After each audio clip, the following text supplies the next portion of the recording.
Hello everyone and welcome to Art Driven Roads. I've been planning on making this video for a long time, but I was debating whether or not this video will make any sense. And the reason for that is the modern approach as well as the social definition of photography. Today photography is very accessible because of the smartphones and the unlimited virtual storage on the internet people have. You can take as many photos as you want and not even bother about organizing, deleting duplicates, or deleting old photos anymore. Besides that, the manufacturers are advertising their devices as better than DSLRs, which is bullshit. Companies have tried to come up with different ideas to solve the biggest problem of the smartphone cameras, and that is the fact that you cannot have interchangeable lenses, which actually forces you to use one fixed lens and rely on digital zoom. I will say though that things get better every year. Now you can either have a 100 megapixel sensor and you can zoom in as much as you want, or you have a second, third lens with different focal lengths. And the idea is simple. You still need a freaking lens that either moves closer to the sensor or further away from it. And to have that, you need space. And that doesn't line up at all with the modern tendency of making phones thinner. Wow, I think I got carried away a little.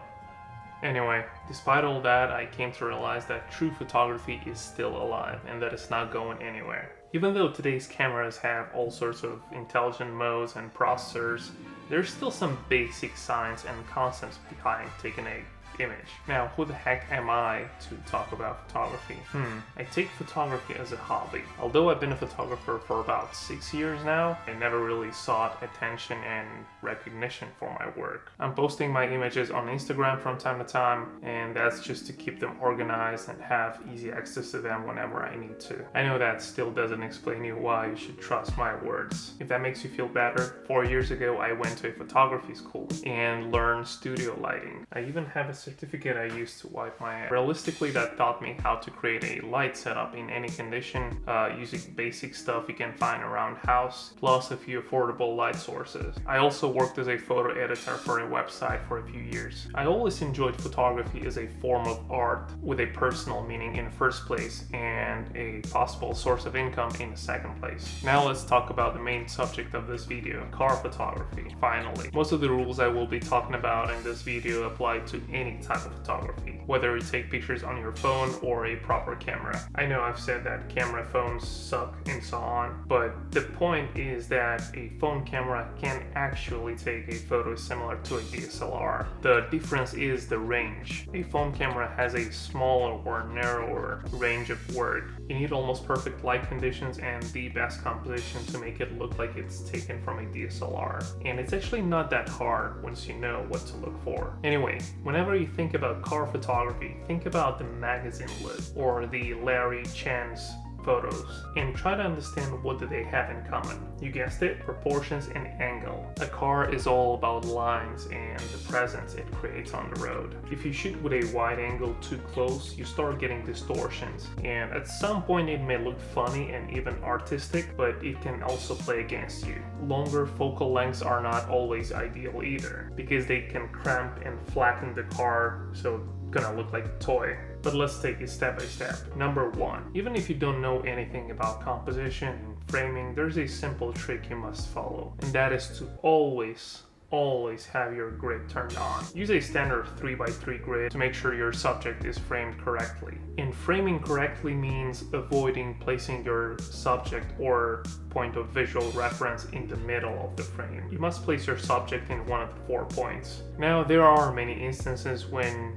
you can place your subject in the middle, but you either need some guiding lines or it must cover most of the frame. And even then, you will place the headlights, for example, in one of the 4 points. The reason why all that matters is the human eye. Placing the subject in the correct spot makes you see the object more comfortably and naturally. Now, rule number 2, take your eyes off your subject. Look at what is going on around. Think about framing. You're not only taking picture of your car, you're also taking the picture of the area around your car. Keep your frame clean, make sure there's no trash around, or a dumpster nearby, or a water hydrant, or a tree that comes out of your hood. If you see something, just go pick it up or change your spot and angle by a few feet. And trust me, it's much easier to correct those things while you're in the field than cleaning up your image at home later. Number 3, one last complaint on phone cameras, I promise. One of their main deficiency is their standard wide angle lens. And hear me out, I'm talking about the main camera of the phone, or at least those phones that come with only one camera. And by wide, I mean a roughly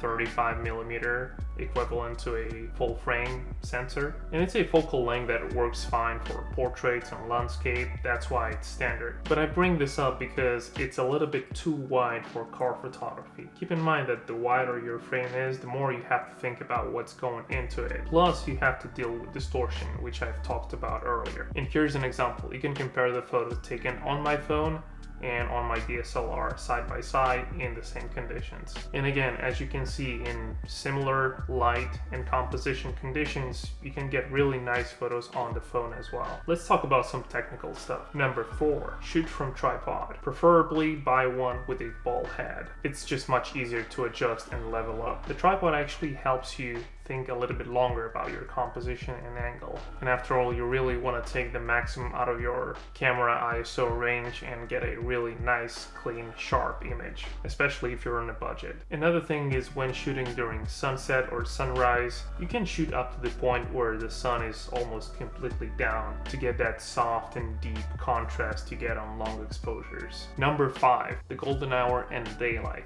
You must have heard about the golden hour, right? Because if you didn't, just shame on you. Because of the reflecting nature of the car surface, shooting in bright daylight is actually really hard. You end up with a picture that looks flat and overexposed. And things get even worse if you have a white or black car shooting. Because in both cases, the car's shape and lines get absorbed by the color and it just looks terrible. Meanwhile, if you shoot during sunset or sunrise, you get a soft light that creates depth and balance. Oh, and please always have the sun behind you. You can have the sun in the frame only when it's about to set down completely, or if you use this.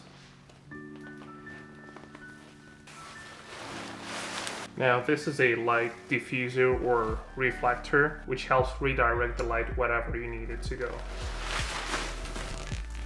And as you can see, this is a pretty big example, but you get the idea. They're pretty cheap to find and they help a lot when you need them to. Number 6, CPL filter. Now, this might be the most important tool I can think of when it comes to car photography. Now, let's say you're taking a picture under a tree or next to a river or in a parking lot where you have light poles or you have a different car parked next to yours. You will soon notice that the objects around your car start to reflect on its surface, which can turn very ugly. The car surface is like a mirror, and the circular polarizing filter lets you choose whether you want something to be reflected on its surface or not. Here's a trick though. The filter works best when the sun is behind you. It will be less effective if you shoot the other way around. It will still work, but not at the full power. Number 7, camera and lenses. Now, this is the last point I want to talk about, and the reason being that the camera you're shooting on is not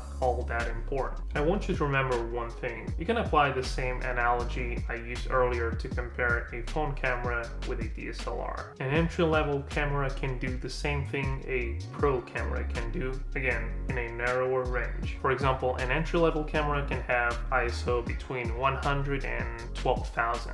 A pro camera, on the other hand, will have ISO between 30 and 100,000. An entry level can have a maximum shutter speed of 4,000 and a pro camera can have a speed of 8,000. And it goes the same for how many frames per second it can shoot in a burst. And unless you shoot in ultra low light conditions without a tripod or shoot a really fast moving object, you don't need a pro camera. Now, I have 3 cameras, 2 of which were gifts, or I've asked them to be gifted.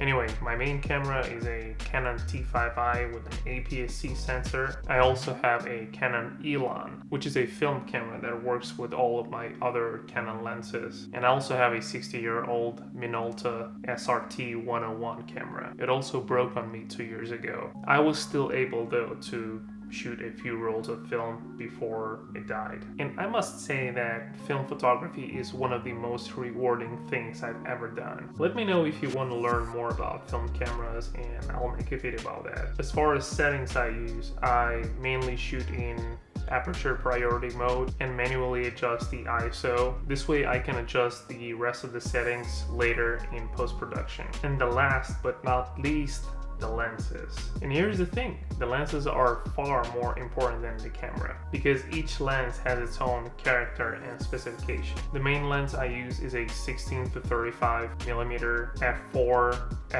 LIS lens. I prefer to buy this lens because I really enjoyed my stock kit lens, which is a 18 to 55mm 3.5 to 5.6 IS STM. I wanted to keep the focal range, but I wanted a sharper, cleaner image without chromatic aberrations and stable aperture across the zoom range. I also use an 85mm 1.8 portrait lens for the long, blurry background shots everyone is crazy about. And I still use my kit lens for video shooting because it has a very smooth autofocus system. Alright folks, let's summarize what we've learned today. Always have your grade on. You get to learn how to frame your subject. Look at what else is getting into your picture.